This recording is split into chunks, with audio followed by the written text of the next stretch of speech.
Welcome to Fireside Chats. I've been reading a military spouse forum Q&A for several weeks now.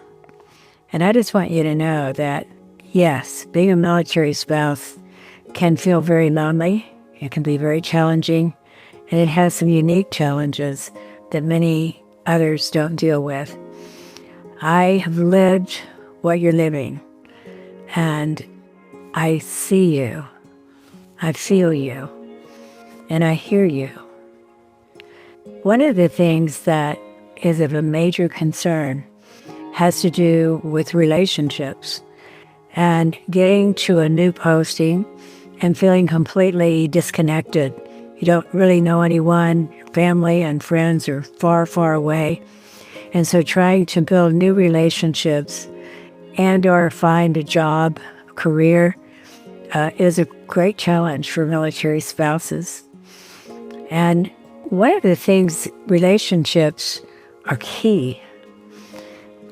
Jim Rohn, who's a great speaker and coach, teacher, very wise, he said, "You are the average of the 5 people you spend the most time with." And that is an astounding statement. So I want you to think about that. And most of what I'm reading has to do with marriage, relationships, separations, divorces, cheating on the spouse, which is very tempting particularly when your spouse is deployed, or even TDY'd for 6 months or a year. It's a challenge. But relationships at the end of life are really what count. So today's Fireside Chat is to ask you, who are those people who are closest to you in your inner circle, I call it? Because those 5 people that you spend the most time with have a very direct impact on how your life will move forward.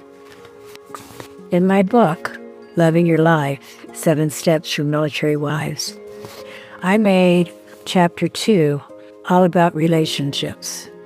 And the shoe or boot that I tied to this chapter are combat boots, because sometimes relationships can be really difficult. A lack of understanding, lack of communication, challenging. And it doesn't all go smoothly. No one promises you a bed of roses. And when you're in the military, you really are not promised that, because your life is really not your own. You are in service to this nation and in service to the community where you're currently posted.